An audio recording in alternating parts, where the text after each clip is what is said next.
Hello people and welcome back to the Forbes YouTube channel. आज है 28th of October and we are back with our daily current affairs initiative where we bring to you 10 questions from current affairs in the MCQ format which are extremely important for all your competitive exams.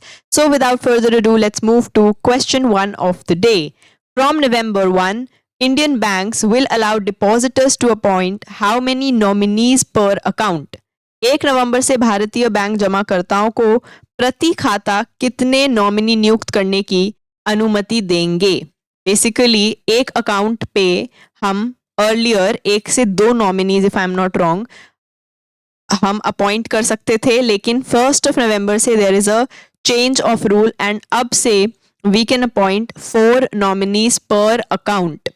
Question number 2. During Deepotsav 2025 in Ayodhya, approximately how many diyas were lit along the ghats? Ayodhya में दीपोत्सव 2025 के दौरान घाटों पर लगभग कितने दिए जलाए गए थे? Every year we are breaking our own records in the number of diyas that we are lighting on the Deepotsav in Ayodhya.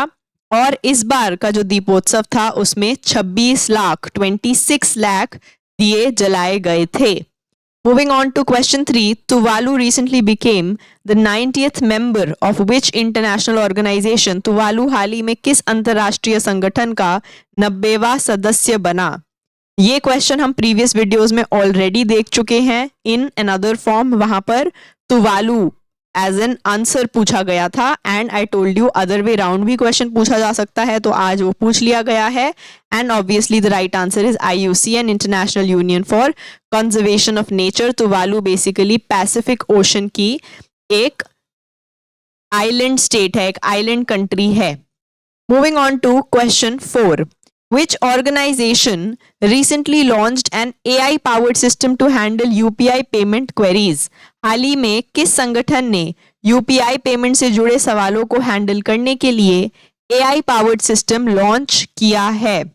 UPI जो पेमेंट क्वेरीज हैं, UPI पेमेंट से जुड़े हुए जो क्वेश्चन हैं, उनको आंसर करने के लिए एक AI सिस्टम सेटअप किया है.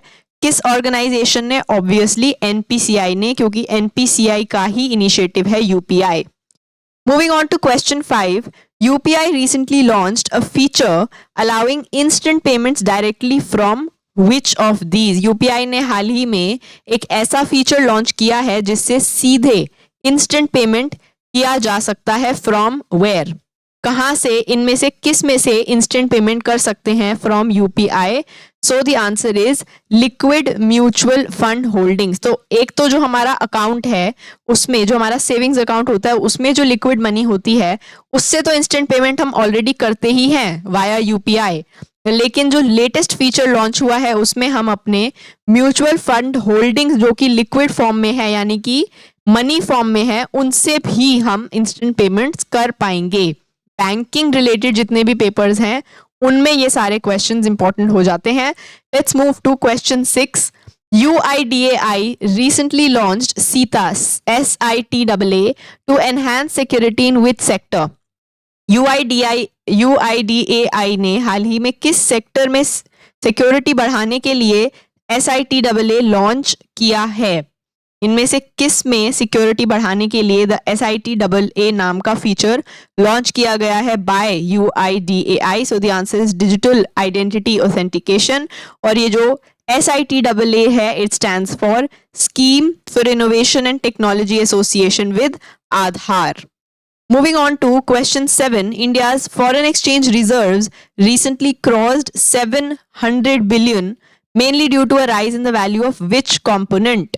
भारत का फॉरेन एक्सचेंज रिजर्व हाल ही में $700 बिलियन को पार कर गया. इसका मुख्य कारण किस कंपोनेंट की वैल्यू में बढ़ोतरी है? इनमें से कौन सा है जिसका हमने लेटेस्ट वैल्यू राइज या प्राइस राइज देखा है? So obviously it is the gold holdings. जो हमारा फेस्टिव सीजन चल रहा है उसके चलते गोल्ड होल्डिंग्स की जो वैल्यू है वो बढ़ गई एंड इसीलिए हमारा जो फॉरेक्स रिजर्व का वैल्यू है वो भी $700 बिलियन क्रॉस कर गया. Question number 8. India was recently re-elected as vice chair for which region in the COP10 Bureau on Anti-Doping Oversight? Anti doping oversight पर COP10 ब्यूरो में भारत को हाल ही में किस क्षेत्र के लिए वाइस चेयर के रूप में फिर से चुना गया, री इलेक्ट किया गया? This is also a question जो कि हम one of the previous videos में डिस्कस कर चुके हैं in another form, and the right answer is Asia Pacific. इस इंफॉर्मेशन से आपको याद आएगा हमने प्रीवियस वीडियो में क्या समझा था। India has actively participated in COP10। ये किसका कॉप है, किसका कॉन्फ्रेंस ऑफ पार्टीज है? It is COP for international convention against doping in sport. और ये कहाँ हुआ था ऑर्गेनाइज? यूनेस्को हेडक्वार्टर्स पेरिस में। I hope this rings a bell कि हमने एक क्वेश्चन पहले भी डिस्कस किया है। इसमें इंडिया को सेकेंड टाइम यानी कि री इलेक्ट कर लिया है as vice chair. For which region? For Asia Pacific. Obviously ये तो हम वैसे भी गेस कर सकते हैं because India is part of the Asia Pacific region only, तो यहीं के लिए हमें वाइस चेयर री इलेक्ट किया होगा। Question number 9, the RBI recently removed a system-wide lending limit for which category of borrowers? Reserve bank of India ने हाल ही में किस कैटेगरी के कर्जदारों के लिए सिस्टम वाइड लेंडिंग लिमिट हटा दी है? जो पर्टिकुलर टाइप ऑफ बोरोवर्स हैं इनमें से कौन सा वो टाइप है जिसके लिए लेंडिंग लिमिट को रिमूव कर दिया है आरबीआई ने? So the answer is individual corporate borrowers.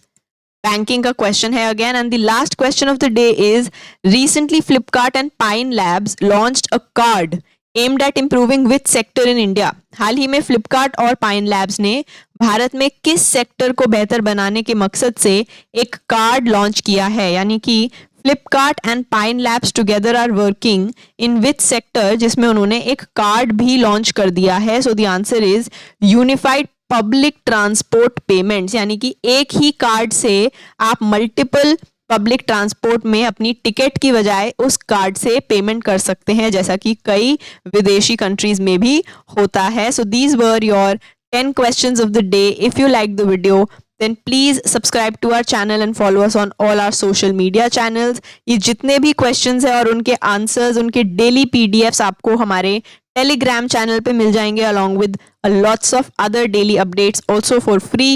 All you have to do is go to our description and join the Telegram channel. The link is in description. Thank you, bye bye, and keep learning.